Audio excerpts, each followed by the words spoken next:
할렐루야, 주님의 은혜가 우리와 함께하는 줄 믿습니다. 이제 주님의 보혈 찬양하면서 하나님의 은혜의 보좌 앞으로 담대히 나아가겠습니다. 다 함께 보혈을 지나 찬양하겠습니다.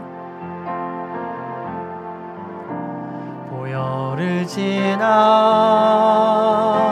하나님 품으로, 보혈을 지나 아버지 품으로, 보혈을 지나 하나님 품으로 한 걸음씩 나아가네.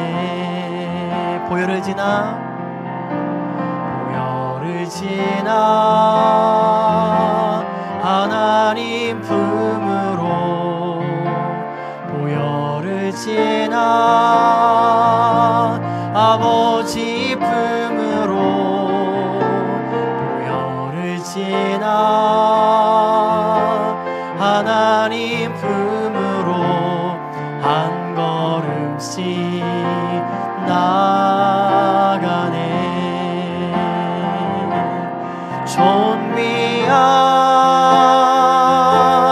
주 보혈이 내 영을 새롭게 하시네. 존귀한 주 보혈이 내 영을 새롭게 하네. 보혈을 지나 주님 앞으로 나아갑니다. 보혈을 지나 하나님 품으로, 보혈을 지나 아버지 품으로, 보혈을 지나 하나님 품으로 한 걸음씩 나아가네. 존귀한 주 보혈이 내 영을 새롭게 하시네. 존귀한 주 보혈이 내 영을 새롭게 하네. 존귀한 주 보혈이, 존귀한 주 보혈이 내 영을 새롭게 하시네. 존귀한 주 보혈이 내 영을 새롭게 하네. 예배합니다. 예배합니다. 찬양합니다. 주님만 날 다스리소서. 예배합니다. 찬양합니다. 주님 홀로 높임 받으소서. 전심으로 예배합니다. 예배합니다. 찬양합니다. 주님만 날 다스리소서. 예배합니다. 찬양합니다. 주님 홀로 높임 받으소서. 아멘. 이제 우리의 마음과 정성과 뜻을 다해서 이번 둘째 주일 예배 하나님 앞에 올려드리겠습니다.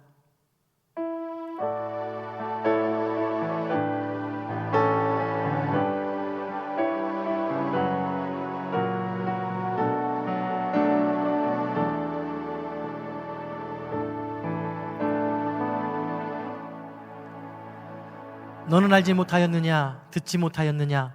영원하신 하나님 여호와 땅끝까지 창조하신 이는 피곤하지 않으시며 곤비하지 않으시며 명철이 한이 없으시며 피곤한 자에게는 능력을 주시며 무능한 자에게는 힘을 더하시나니 소년이라도 피곤하며 곤비하며 장정이라도 넘어지며 쓰러지되 오직 여호와를 앙망하는 자는 새 힘을 얻으리니 독수리가 날개치며 올라감 같을 것이요 다른 박질하여도 곤비하지 아니하겠고 걸어가도 피곤하지 아니하리로다.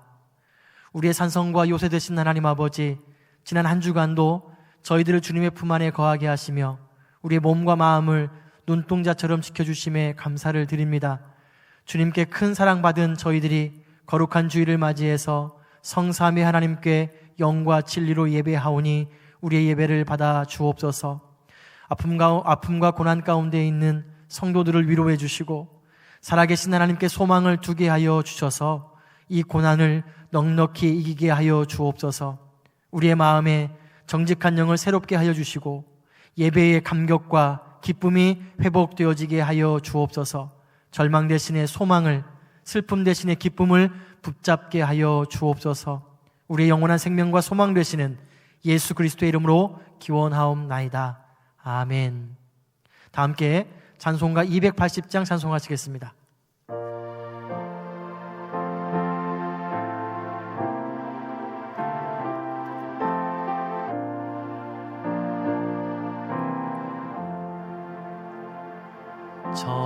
전무여 의지 없어서 소원 들고 옵니다. 주 나를 외면하시면 나 어디 가리까.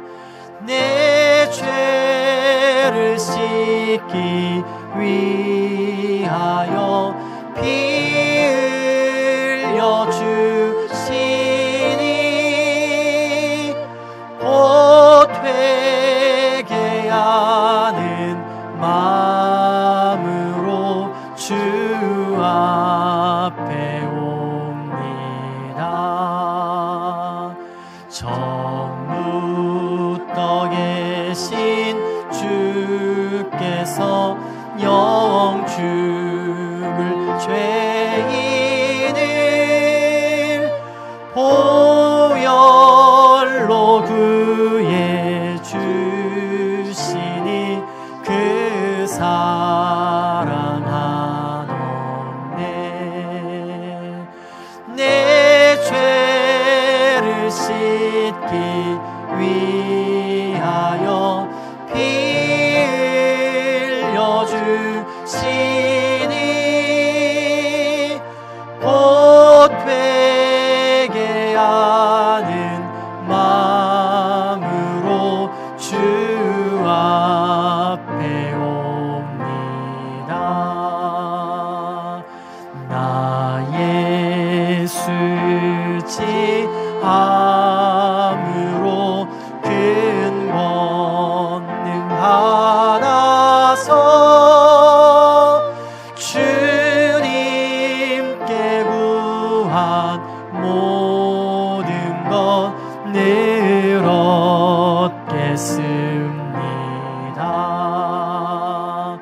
내 죄를 씻기 위하여 피 흘려 주시니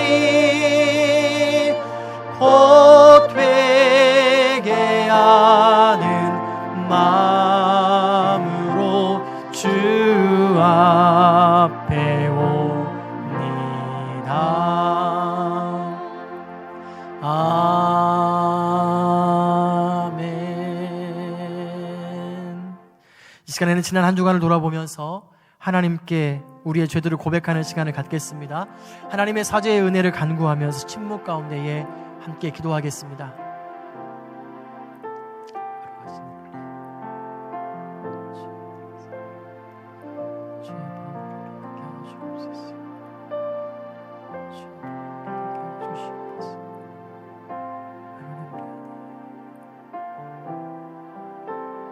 함께 해주시고 아버지 우리가 부족함이니까 주 앞에 고백합니다.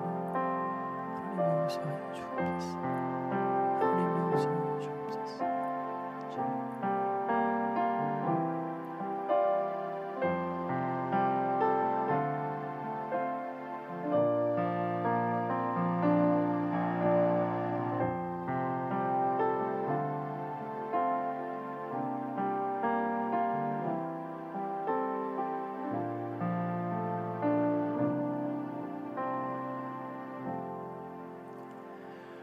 그러므로 이제 그리스도 예수 안에 있는 자에게는 결코 정죄함이 없나니 이는 그리스도 예수 안에 있는 생명의 성령의 법이 죄와 사망의 법에서 너를 해방하였음이로라.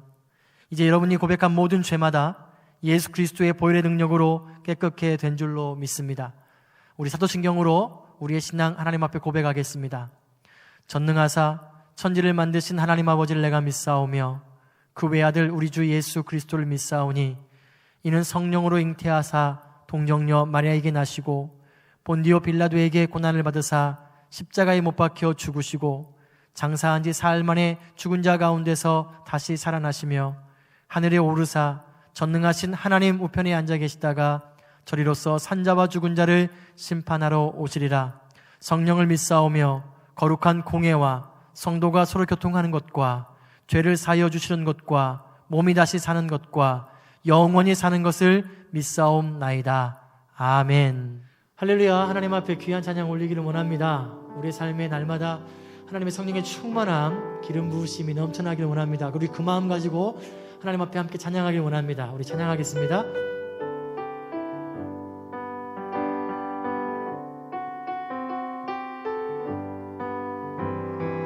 빈들의 마른 풀같이 시들은 나의 영혼 주님의 약속한 성령 간절히 기다리네.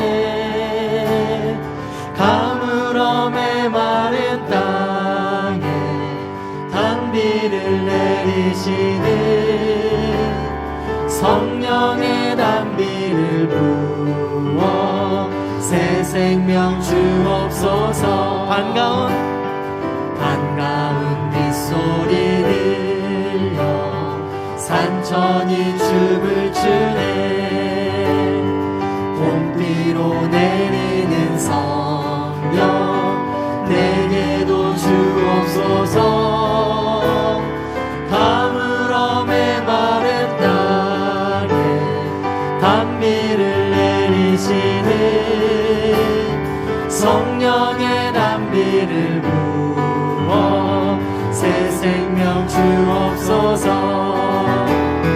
절 따라 우로를 내려 조목이 무성하니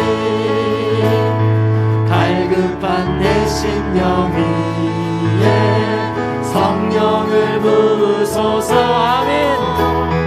가물음에 마른 땅에 단비를 내리시는 성령의 단비를 부어 새 생명 주옵소서. 참되신 사랑의 언약 어딜 수 있사오랴.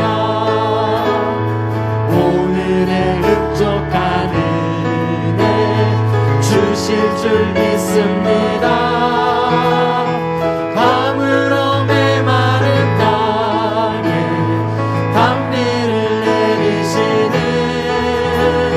성령의 단비를 부어 새 생명 주옵소서. 빈들의 마른 풀같이 빈들의 마른 풀같이 시들은 나의 영혼 주님의 약속한 성령 간절히 기다리네. 가물음에 마른 땅에 단비를 내리시는 성령의 단비를 부어 새 생명 주옵소서. 가물음에 마른 땅에 가물음에 마른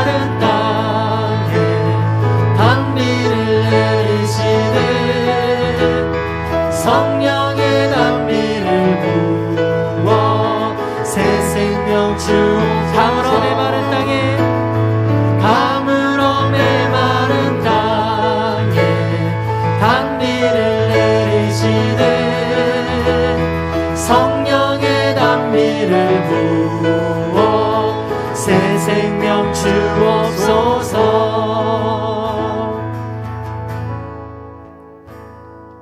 가물어 메마른 땅에 단비를 내리시네 성령의 단비를 부어 새 생명 주옵소서. 가물어 메마른 땅에 단비를 내리시는 이 시간 주님 성령의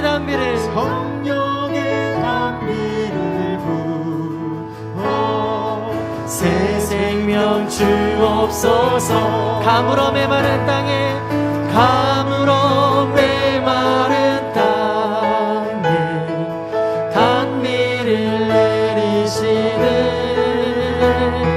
성령의 단비를 부어 새 생명 주옵소서. 이 시간 주의 성령을 사모합니다.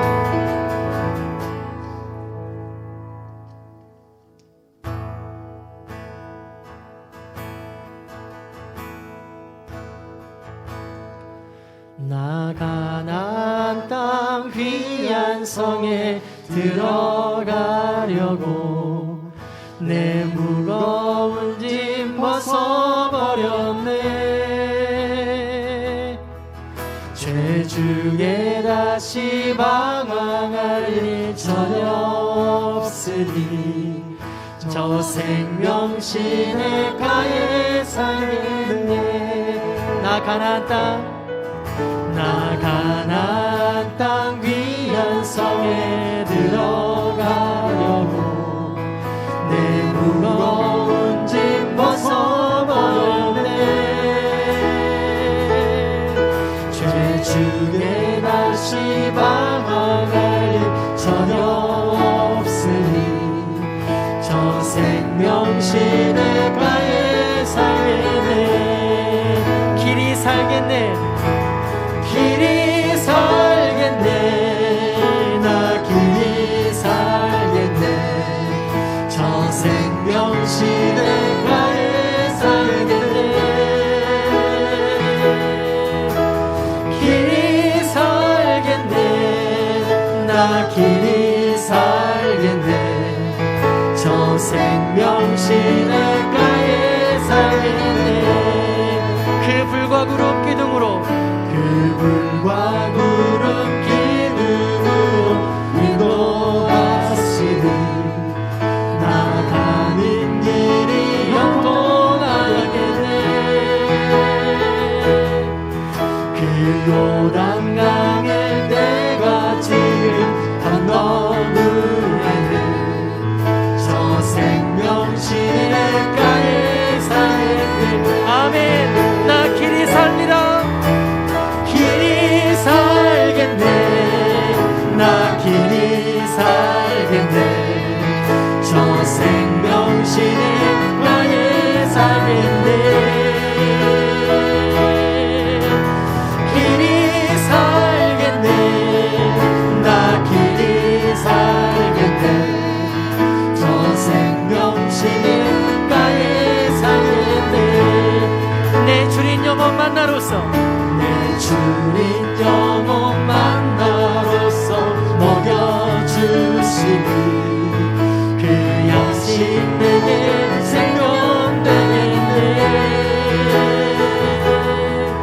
이후로 생명 양식 주와 함께 먹으며 저 생명 시냇가에 살겠네. 아멘. 길이 살겠네. 길이 살겠네. 나 길이 살겠네. 예수님과 저 생명 시냇가에 살겠네. 길이 살겠네.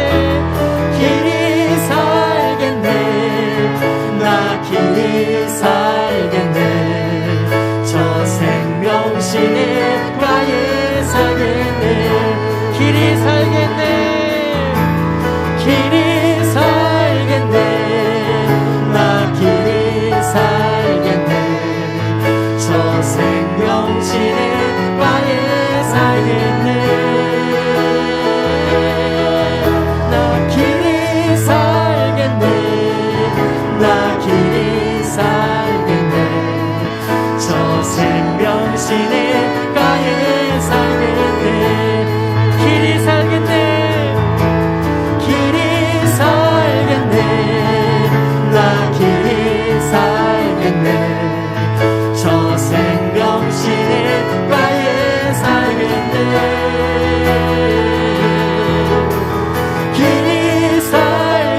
되시는, 영원한 우리의 왕이 되시는 그 주님 앞에 감사와 영광을 박수 올려드리겠습니다. 할렐루야. 이제 우리 찬송가 435장 부르시면서 준비한 예물 하나님 앞에 올려드리겠습니다.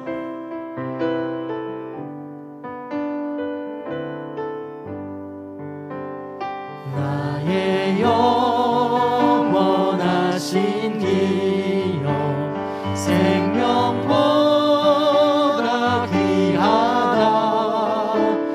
나의 갈 길 다가도록 나와도 행하소서.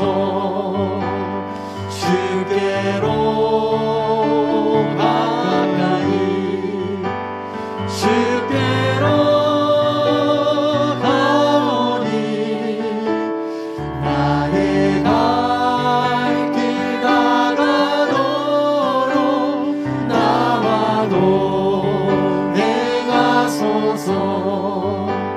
세상 무기 아니란다. 모든 명예 버리고 험한 길을 가는 동안 나와도 이 시간 전심으로 주께로 갑니다. 주께로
하나님 아버지 감사합니다. 한 주간 우리의 삶을 지켜주심에 감사드리며 또 우리의 사랑의 마음을 담아서 구별하여 예물을 드립니다.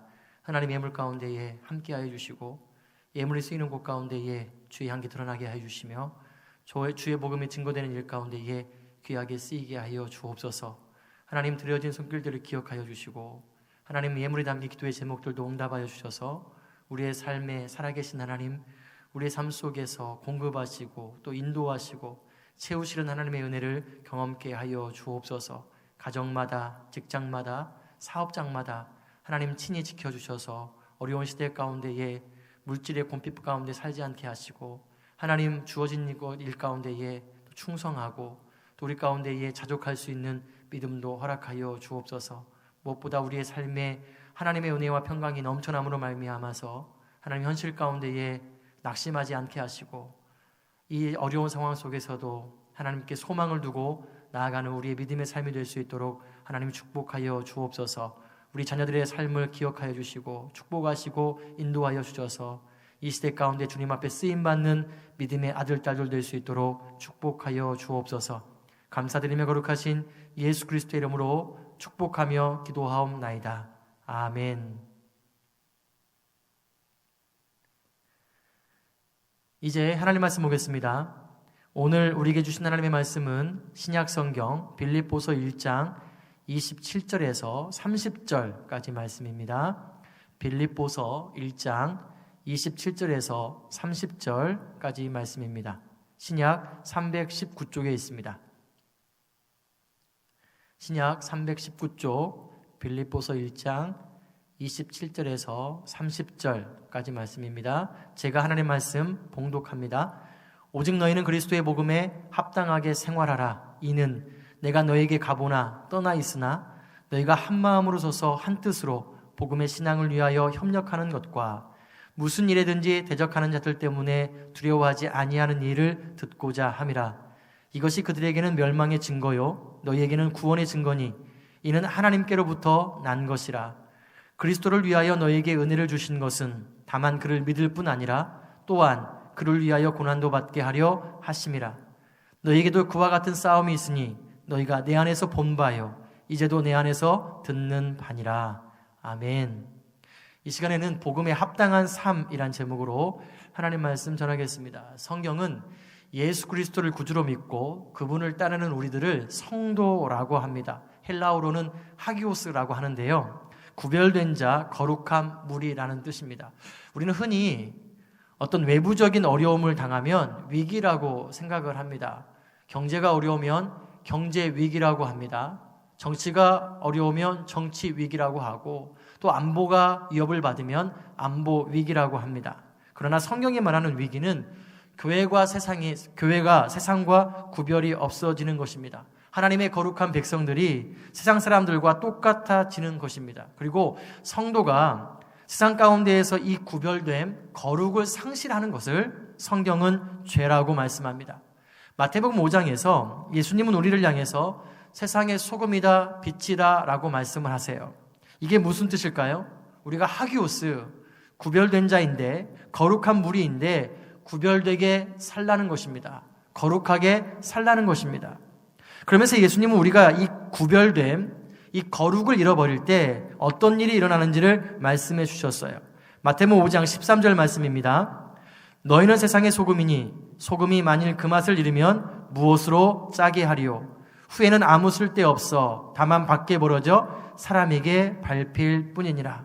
여러분, 이것이 교회가, 성도가 거룩을 상실한 죄의 결과입니다. 무력한 교회, 무력한 성도가 된다라는 거죠. 그러므로 우리는 하기오스, 구별된 자답게, 하나님의 거룩한 자녀답게 이 땅에서 살아야 합니다. 오늘 본문 말씀에서 바울은 하기오스인 우리에게 복음에 합당한 삶을 살라고 권면합니다. 27절 한번 보겠습니다. 오직 너희는 그리스도의 복음에 합당하게 생활하라. 여러분, 여기서 우리가 주목해야 하는 단어가 오직입니다.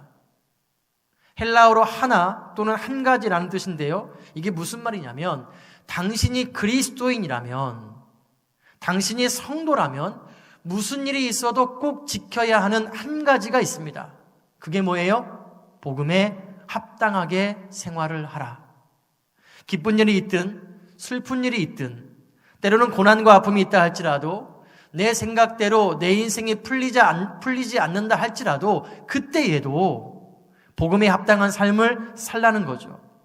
그리고 여기서 복음에 합당하게 생활하라, 여기서 생활하라는 말이 우리가 흔히 생각하는 가정생활, 직장생활, 이런 일상적인 의미가 아니라 폴리티오라는 단어인데요, 시민으로서 의무를 이행하다라는 뜻입니다.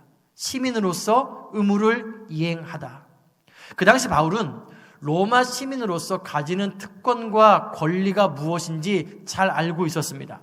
사도행전 22장을 보면 유대인들이 바울을 잡아서 죽이려고 합니다. 그때에 로마 군인들이 바울을 체포해서 결박해서 이 감옥에, 예루살렘 감옥에 가두게 됩니다. 이때에 이 과정에서 이 로마 군인들이 바울에게 채찍질을 가하려고 하니까 바울이 뭐라고 얘기하냐면 사도행전 22장 25절입니다.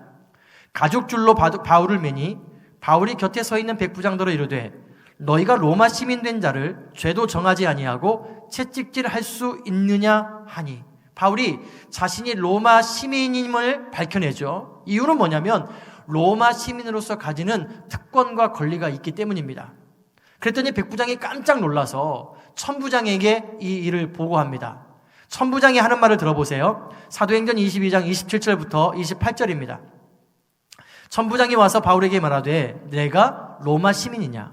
내게 말하라. 이르되 그러하다. 천부장이 대답하되 나는 돈을 많이 들여서 이 시민권을 얻었노라. 이 로마 시민의 특권과 권리가 얼마나 대단한지 이 천부장은요, 많은 돈을 들여서 그 로마 시민권을 산 거예요. 그랬더니 바울이 뭐라 그러죠? 나는 나면서부터다. 나는 날 때부터 로마 시민이었다. 이렇게 얘기합니다. 그랬더니 어떤 일이 벌어지냐면요. 신문하려던 사람들이 곧 그에게서 물러가고 천부장도 그가 로마 시민인 줄 알고 또 그 결박한 것 때문에 두려워하니라. 이처럼 바울은 그 당시 로마 시민이 가지고 있는 특권과 권리가 무엇임을 잘 알고 있었습니다.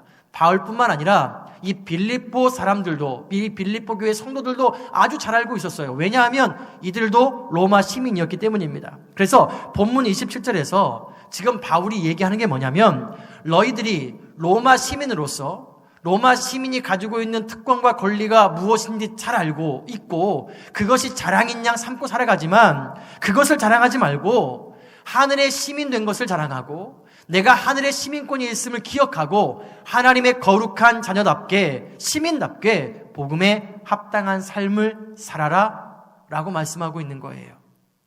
그리고 나서 바울이 복음에 합당한 삶이 무엇인지 구체적으로 두 가지로 말씀을 합니다. 첫 번째는요, 복음에 합당한 삶이 뭐냐? 복음을 위해서 협력하는 거예요. 한번 따라하겠습니다. 복음을 위해서 협력합시다. 27절 다시 보세요. 오직 너희는 그리스도의 복음에 합당하게 생활하라. 이는 내가 너에게 가보나 떠나 있으나 너희가 한 마음으로 서서 한 뜻으로 복음의 신앙을 위하여 협력하는 것과 그리스도의 복음에 합당한 삶을 살기 위해 우리가 힘써서 해야 되는 게 뭐냐? 복음의 신앙을 위해서 한 마음과 한 뜻이 되는 것입니다. 협력하는 거예요. 여러분 여기서 중요한 게 뭘까요? 복음을 위해서예요. 복음을 위해서 하나가 되는 것, 복음을 위해서 협력하는 것입니다. 다른 그 어떤 이유가 아니라 복음 때문에 하나 되라는 거예요. 여러분 세상에 수많은 기업들, 기관들이 있습니다. 공동체들이 있어요. 여러분 그런 공동체들과 교회가 다른 게 무엇입니까? 복음입니다. 무엇 때문에 존재하느냐? 무엇을 위해 달려가느냐? 거기에 이 다른 세상의 다른 기관들과 다른 기업들과 교회의 다름이 있다라는 거예요. 그러니까 교회가 복음을 잃어버리면 더 이상 교회는 교회가 아닙니다. 세상에 있는 그 어떤 공동체와 다를 바가 없다라는 거예요. 잘 보면 세상의 공동체들도 하나 되자고 얘기합니다. 협력하자고 얘기해요. 그 이유가 뭐죠? 그들의 이익입니다. 회사라고 한다 그러면, 기업이라고 한다 그러면 회사의 이윤입니다. 그리고 실제로 그러한 목적을 위해서 하나가 됩니다. 협력하죠. 그러니까 협력하는 것보다 중요한 게 뭐냐? 무엇을 위해서 협력하느냐예요. 지금 바울이 강조하는 게 무엇입니까? 복음을 위해서 하나 되자라는 겁니다. 정치적인 이데올로기가 아니라 시대 사상이 아니라 자신의 신념과 이익 때문에 하나 되고 협력하는 것이 아니라 교회가 복음 때문에, 성도가 복음 때문에 하나 되어야 하고 협력해야 한다라고 말씀하고 있는 겁니다. 여러분 교회의 힘은 성도의 수에 있지 않습니다. 교회 예산에 있지 않아요. 크고 웅장한 교회 건물에 있지 않습니다. 교회의 힘은 복음을 위해서 성도들이 얼마나 하나가 되느냐, 협력하는 삶을 사느냐 거기에 있다라는 겁니다. 그런 면에서 교회가 하나 되는 것은요 그 어떤 것보다 중요한 일입니다. 이것은 우리 주님이 십자가를 앞에 두고 하신 기도 속에서 잘 나타나고 있는데 요한복음 17장 21절 말씀입니다. 아버지여 아버지께서 내 안에 내가 아버지 안에 있는 것 같이 그들도 다 하나가 되어 우리 안에 있게 하사 세상으로 아버지께서 나를 보내신 것을 믿게 하옵소서. 그들도 다 하나가 되어. 여러분 여기서 그들이 누구예요? 예수님의 제자들입니다. 바로 우리들이에요. 하나님과 예수님이 하나가 되셨듯이 예수 그리스도를 믿고 있는 우리들 또한 하나가 되다라는 거예요. 여러분 교회가 복음을 위해 하나 될 때에 세상이 예수님을 믿게 되고 예수님께 돌아오는 역사가 풍성하게 일어나기 때문입니다. 반대로요, 교회가 분쟁하고 분열하면 어떤 일이 벌어지느냐? 세상이 문제가 아니라 교회가 오히려 복음 전파의 장애물이 된다라는 거예요. 분쟁과 분열만큼 교회를 약화시키고 복음 전파의 장애물이 되고 마귀를 기쁘게 하는 것도 없다라는 겁니다. 실제로 바울이 빌립보서 1장 12절에서 이렇게 말씀합니다. 형제들아, 내가 당한 일이 도리어 복음 전파의 진전이 된 줄을 너희가 알기를 원하노라. 그럼 지금 바울이 당한 일이 뭐죠? 로마 감옥에 투옥된 겁니다. 억울한 누명을 쓰고 로마 감옥에 투옥된 일이에요. 그런데 그것이 오히려 복음을 전파하는데 진전이 되었다고 말합니다. 이유가 뭐냐? 바울이 계속해서 말해요. 형제 중 다수가 나의 매임으로 말미암아 주 안에서 신뢰함으로 겁없이 하나님의 말씀을 더욱 담대히 전하게 되었느니라. 어떤 이들은 투기와 분쟁으로, 어떤 이들은 착한 뜻으로 그리스도를 전파하나니 이들은 내가 복음을 변증하기 위하여 세우심을 받은 줄 알고 사랑으로 하나 그들은 나의 매임에 괴로움을 더하게 할 줄로 생각하여 순수하지 못하게 다툼으로 그리스도를 전파하느니라. 그러면 무엇이냐? 거칠애로 하나 참으로 하나 무슨 방도로 하든지 전파되는 것은 그리스도니 이로써 나는 기뻐하고 또한 기뻐하리라. 지금 바울이 얘기하는 게 뭐냐면 자신이 감옥에 갇힌 후에 두 부류의 사람이 등장했다라는 거예요. 첫 번째 부류의 사람들은요, 바울을 대신해서 복음을 열심히 전하는 겁니다. 우리 바울 목사님이 감옥에 갇히셨으니까 우리가 바울 목사님 대신에 열심히 세상 가운데에 복음을 전합시다. 그 선한 뜻을 가지고 복음을 열심히 증거하는 거예요.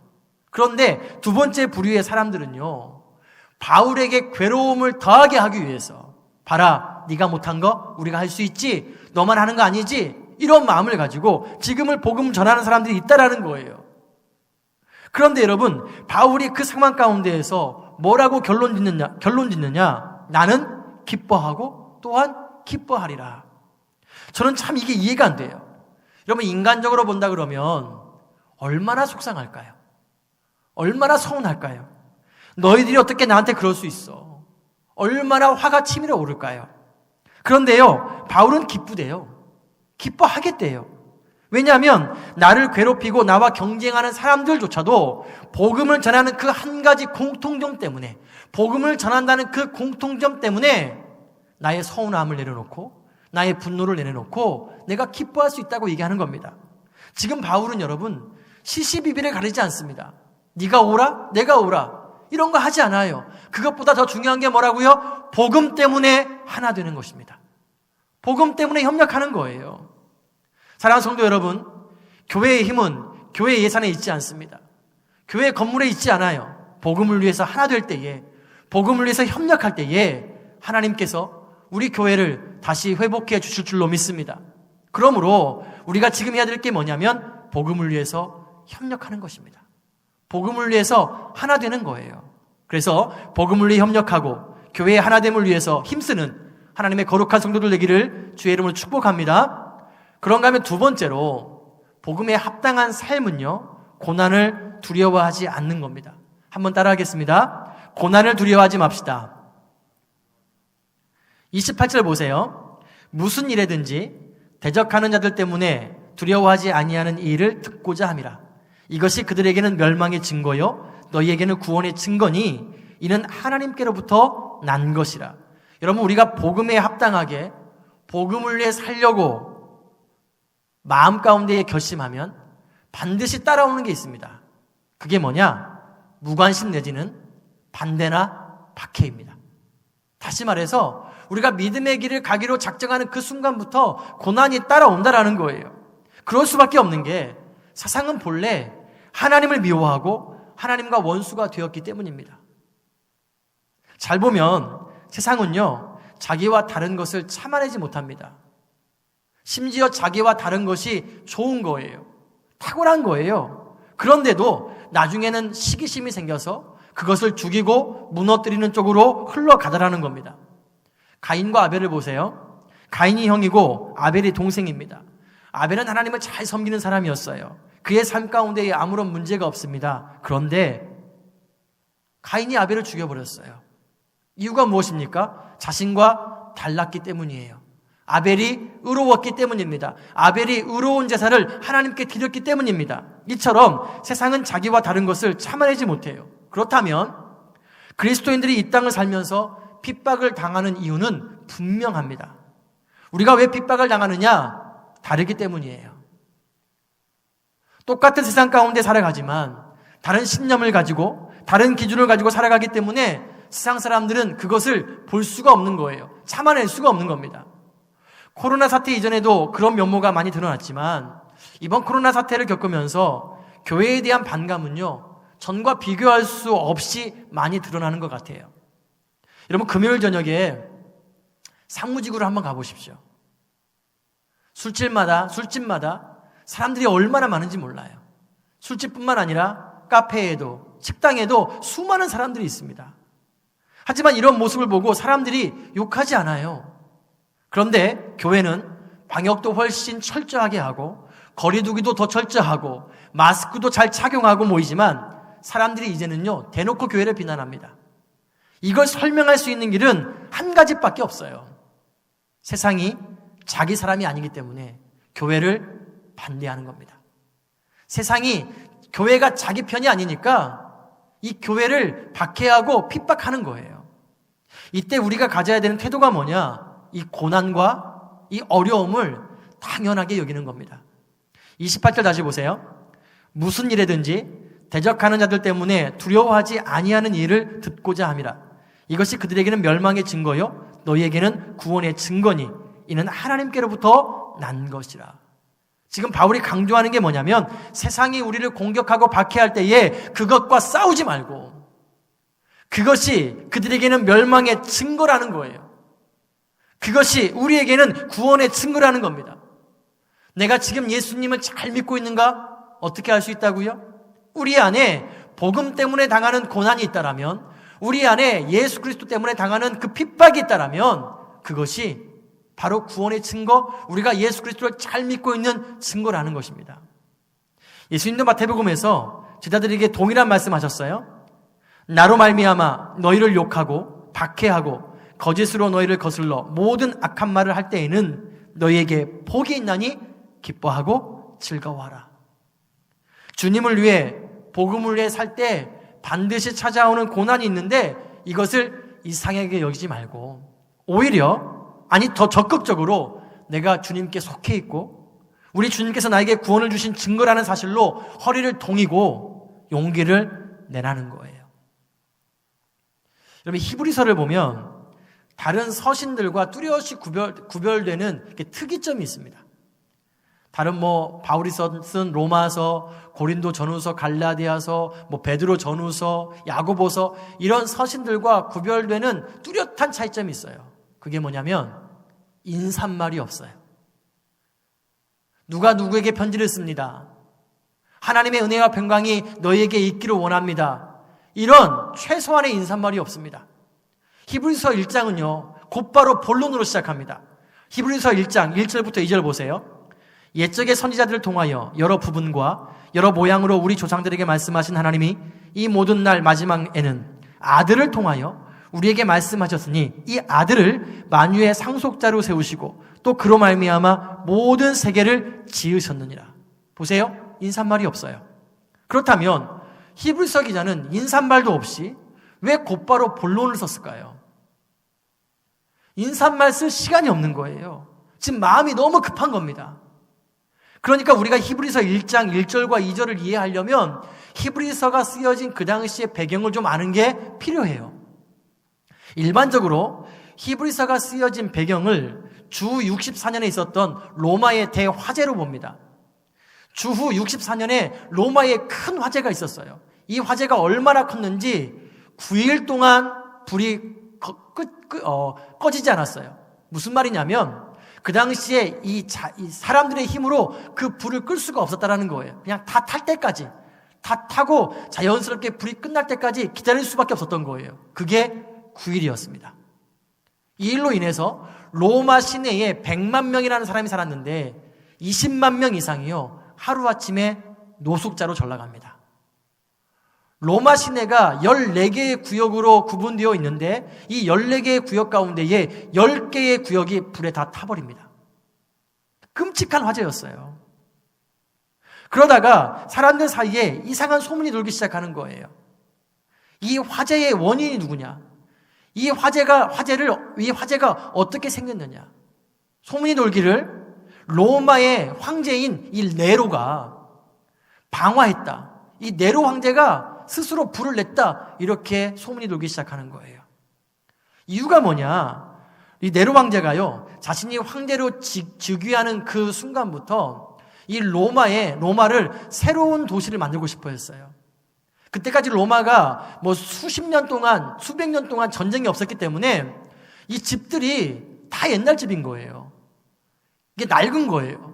그래서 도시를 정비하고 싶고 자신의 이름을 따서 이렇게 훌륭한 도시를 건설하고 싶었는데 원로원의 반대로 자꾸 막히는 거예요. 그래서 이 네로 황제가 자신의 꿈을 이루기 위해서 일부러 불을 질렀다 이렇게 얘기하는 거예요. 그래서 성난 군중들이요 쇠꼬챙이를 들고 왕궁으로 들어갔습니다. 커다란 철로 된 울타리를 다 뜯어내버렸어요. 그리고 문헌에 따르면 약 네로 황제가 살고 있던 왕궁에 100m까지 접근했답니다. 그러니까 네로 황제가 이 성난 군중들을 너무나 두려워해가지고 이제 자신이 안 했다고 방화범을 지목해야 되는데 그때의 방화범으로 누구를 지목하냐면 그리스도인들을 지목합니다. 그리스도인들이 그랬다라는 거예요. 근데 이 말에 이 로마 사람들이 그 말을 믿었던 이유가 뭐냐면 이 로마 사람들이 그리스도인들을 별로 좋아하지 않았어요. 이유가 뭐냐? 이 그리스도인들이 인육을 먹는다는 소문이 있었어요. 사람들을 먹는다, 사람들의 고기를 먹는다, 이 사람들은 이상한 사람들이다, 이런 소문이 있었어요. 여러분, 그리스도인들이 인육을 먹는다, 이 소문이 어디서 나왔을까요? 성만찬입니다. 이것은 내 몸이다. 이것은 내 피다. 이 얘기를 들은 거예요. 그러니까 우리는 다 이해하지만, 우리는 알지만 세상 사람들은 그 말을 이해를 못하는 거예요. 저 사람들 사람 고기 먹나? 이런 거예요. 그리고 로마의 14개 구역 가운데에서 10개의 구역이 불에 탔다 그랬잖아요. 그런데 4개의 불타지 않은 구역이 어떤 구역이냐? 유대인들이 살던 구역이었어요. 유대인들이 살고 있던 구역만 불에 타지 않은 거예요. 그러니까 이 로마 사람들이 네로 황제의 말을 굳게 믿고는 유대인들을 핍박하기 시작합니다. 그리스도인들을 핍박하기 시작합니다. 네로 황제가 뭐라 그랬냐면 너희들 마음대로 해. 죽이든 살리든 너희들이 마음대로 해. 그렇게 해버렸어요. 그래서 이것을 네로 박해라고 하는데요. 문헌을 보면 끔찍합니다. 사람들을 잡아다가 맹수들의 먹이로 던져지고요. 그냥 죽이지 않고 거리마다 큰 막대를 세워가지고 거기에 그리스도인들을 하루 종일 묶어놨어요. 그리고 초를 발랐습니다. 그리고 밤이면 그 막대기에 달린 그 그리스도인들에게 불을 붙였어요. 우리 아들이 이렇게 불에 타 죽었어. 우리 부모님들이 이렇게 불에 타 죽었어. 그러니까 너도 고통 한번 당해봐. 그러면 사람이 당하는 최고의 고통 가운데 하나가 뭐냐면 불에 타는 거래요. 불에 타 죽는 화형이랍니다. 그렇게 끔찍하게 그리스도인들을 죽이기 시작했습니다. 그래서 그리스도인들이 그 박해를 피해서 굴을 팠죠. 카타콤이라 그러죠. 문헌에 따르면요, 이 카타콤의 깊이가 어떤 카타콤은 지하 20층까지 갔답니다. 여러분, 그 당시에 굴을 뭘로 팠겠어요? 호미 한 자루, 삽 한 자루 파는 거예요. 여러분, 삽 한 자루로 지하 20층의 깊이를 판다는 게 상상이 되세요? 그런데 그 박해가 얼마나 두려웠던지요, 그 두려움 가운데에 초인적인 힘이 나타나는 거예요. 그러면서 굴을 파기 시작하는 거예요. 지하 20층까지. 그렇게 살아남은 겁니다. 그렇다면 여러분, 이 네로 박해는 우리가 피할 수 있나요? 피할 수 없나요? 그럼 이 네로 박해를 피할 수 있어요? 피할 수 없어요? 피할 수 있죠. 아주 간단합니다. 한마디만 하면 되는 거죠. 예수? 나 몰라요. 예수? 그런 사람 나 안 믿어요. 그 사람 자기가 하나님이라고 우겼던 그 미친 사람 아니에요. 그런 예수를 내가 왜 믿어요? 나 예수 모릅니다. 한마디만 하면 됩니다. 실제로 수많은 사람들이 그때 믿음을 저버렸어요. 내가 미쳤냐? 예수 때문에 내가 죽게. 내가 미쳤냐? 예수 때문에 내 재산을 다 빼앗기게. 나 예수 몰라. 그러면서요, 믿음을 저버리는 수많은 사람들이 생겨난 거예요. 이런 급박한 상황에서 쓰여진 성경이 히브리서입니다. 그러니까 인사말은 사치인 거예요. 지금 믿음을 떠나고 있는 성도들, 믿음이 흔들리고 있는 그들에게 안부전화, 평화를 그렇게 말할 수가 없는 거예요. 그들이 저버리고 있는 그 예수 그리스도가 어떤 분인지를 소개해야 되는 거예요. 그 예수님을 얘기해야 되는 거예요. 그래서 히브리서 1장은요, 곧바로 예수 그리스도를 얘기합니다. 다시 한번 보세요. 히브리서 1장 1절부터 2절입니다. 옛적에 선지자를 통하여 여러 부분과 여러 모양으로 우리 조상들에게 말씀하신 하나님이 예전에는 구약시대에는 하나님이 우리들에게 어떻게 말씀하셨느냐? 선지자들을 통해서, 수많은 선지자를 통해서 우리에게 말씀하셨대요. 그런데 이제는 이 모든 날 마지막에는 아들을 통하여 우리에게 말씀하셨으니 이 아들이 누구예요? 만유의 상속자로 세우시고 또 그로 말미암아 모든 세계를 지으셨느니라. 예수 그리스도가 온 우주 만물의 상속자이고 예수 그리스도가 온 우주의 창조자입니다. 이렇게 얘기하는 거예요. 여러분, 히브리서 기자가 지금 예수님을 얘기하는 이유 아시겠죠? 그 끔찍한 네로 박해 가운데에서 믿음이 흔들리고 있는 성도들에게, 믿음을 저버리고 예수님을 떠나가는 그 성도들에게 지금 히브리서 기자가 간절히 외치는 게 뭡니까? 예수님 떠나지 마. 예수님 떠나지 마. 예수님 버리지 마. 예수님 떠나면 그게 진짜 죽는 거야. 예수님 떠나면 그게 진짜 죽는 거야. 여러분, 그렇게 외치고 있는 거예요. 사랑하는 성도 여러분, 지금 여러분 예수님 때문에 당하는 고난이 있습니까? 예수님 때문에, 복음 때문에 어려움 당하는 그 핍박이 있으세요? 그것 때문에 눈물 나고 아프고 가슴 찢기고 그런 날들을 보내고 계십니까? 여러분, 그 핍박, 그 고난 피할 수 있나요, 없나요? 피할 수 있어요. 피할 수 있습니다. 여러분이 예수를 모른다고 하면, 여러분이 복음을 떠나버리면 그 핍박은요, 그 고난은 오늘 끝납니다. 오늘 끝나요. 그런데 만약에 여러분이 끝까지 예수 그리스도를 붙잡고 이 믿음의 길을 가기로 결심한다면, 끝까지 복음을 붙잡는다면 그 고난은 끝나지 않아요. 어쩌면 그 고난은요, 더 심해질 수 있습니다. 그래서 주님이 십자가를 앞에 두시고 제자들에게 이렇게 말씀하셨어요. 요한복음 15장 18절 19절입니다. 저는 이 말씀을 읽을 때마다 가슴이 뭉클해요. 왜냐하면 예수님이 이 말씀을 하실 때에, 제자들에게 이 말씀을 하실 때에 어떤 마음이었을까? 미안한 마음, 그리고 정말 이 사람들이 믿음을 떠나지 않기를 바라는 그 마음으로 이 말씀하셨을 거예요. 보세요. 세상이 너희를 미워하면 너희보다 먼저 나를 미워한 줄을 알라.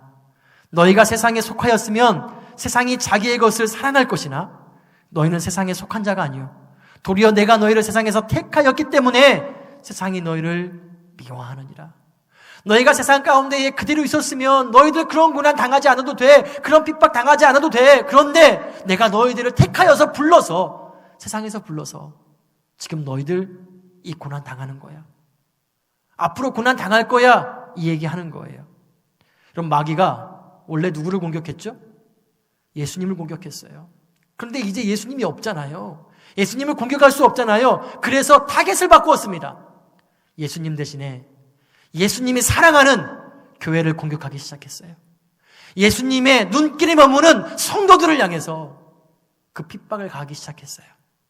그래서 여러분, 성도에게 있어서 고난은 피할 수가 없는 거예요. 당연한 것입니다. 그런데 바울이 거기에서 멈추지 않고 우리에게 위로를 줘요. 우리가 고난을 두려워하지 않아도 되는 이유가 있대요. 29절을 보십시오. 그리스도를 위하여 너희에게 은혜를 주신 것은 다만 그를 믿을 뿐 아니라 또한 그를 위하여 고난도 받게 하려 하심이라. 하나님께서 우리에게 은혜를 주신 이유가 있대요. 그게 뭐예요? 그를 위하여 고난도 받게 하기 위해서. 하나님께서 우리에게 고난을 이길 수 있는 은혜를 주신대요. 고난을 뛰어넘는 은혜가 있다라는 겁니다. 그러니까 두려워하지 말아라. 고난을 두려워하지 말아라 라고 말씀하는 거예요. 지금도 회교권이나 공산권에서는요, 예수님 믿는 게 쉽지 않잖아요. 예수님을 믿는다라는 건 핍박받을 걸 각오하는 거죠. 심지어 죽음도 각오하는 겁니다. 근데 놀라운 게 뭐죠? 지금도 그러한 곳에 영적인 부흥이 일어나고 있다라는 거예요. 예수님 믿는 사람들이 생겨난다라는 거예요. 이유가 뭘까요? 하나님께서 그들에게 고난을 넘어서는 은혜를 주시기 때문입니다. 고난을 넘어서는 은혜가 있다라는 거예요. 사랑하는 성도 여러분, 고난보다 더 큰 은혜가 있습니다. 고난보다 더 큰 은혜가 있어요. 그러므로 고난이 다가올 때에 두려워하는 것이 아니라 고난을 이길 수 있는 은혜 달라고, 핍박보다 더 큰 은혜 달라고 하나님께 간구하는 저와 여러분이 되기를 축복합니다. 이제 말씀을 마치려고 합니다. 지금 우리는 교회적으로 큰 어려움에 처해 있습니다. 교회 건물이 2주간 폐쇄됐었고요. 또 이어서 2주간 집합 금지 명령이 내려진 상태입니다. 또 많은 성도님들이 2주간 자가격리 때문에 직장에서, 가정에서 많은 어려움을 당했고 지금도 또 치료 중에 계신 분들도 있습니다. 어쩌면 누군가는요, 그 누구에도 말 못하고 속으로만 끙끙대는 아픔이 있을 거예요. 눈물이 있을 겁니다. 목회자로서 우리 성도님들에게 간절히 부탁을 드립니다. 하나님을 향한 소망의 끈을 놓지 않기를 여러분 축복합니다. 예배의 끈을 놓지 않기를 바랍니다. 그래서 고난 때문에 무너지는 것이 아니라 오히려 고난 때문에 더 순결해지고 더 강해지는 하나님의 거룩한 백성들 되기를 원합니다. 여러분 잊지 않았으면 좋겠습니다. 우리는 하기오스예요. 세상에서 부름받아 택하심 받은 하나님의 거룩한 자녀입니다. 그렇다면 우리는 하나님의 거룩한 자녀답게 복음에 합당한 삶을 살아야 합니다. 복음에 합당한 삶은요, 고난보다 더 큰 은혜가 있음을 믿으며 고난을 두려워하지 않는 거예요. 고난을 당연하게 여기고 우리에게 주어진 현재의 삶을 성실하게 살아내는 겁니다. 그게 복음에 합당한 삶이에요. 또 하나, 복음을 위해서 협력하는 거예요. 복음을 위해서 하나 되는 것입니다.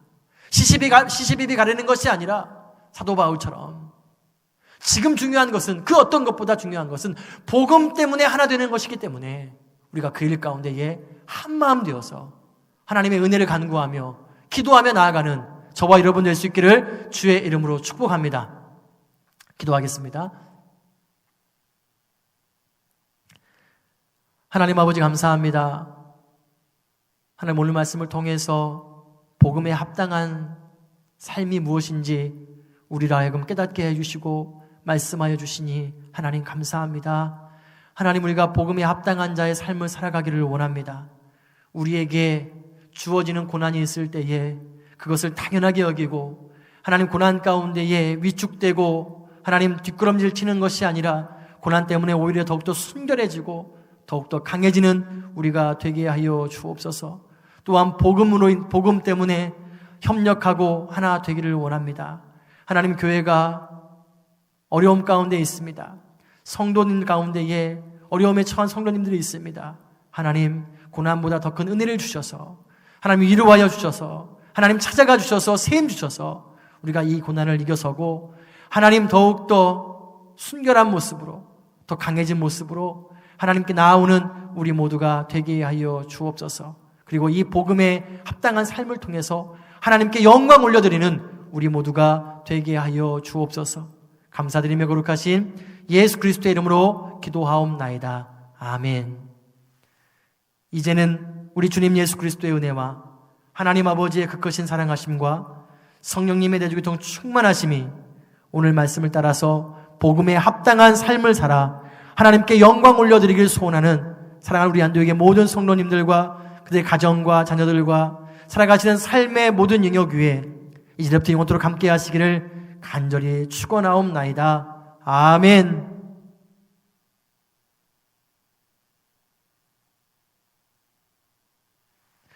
네, 복된 주일입니다. 우리 남은 하루 하나님 앞에서 승리하기를 바랍니다. 우리 하나님 앞에 영광의 박수 올려드리겠습니다.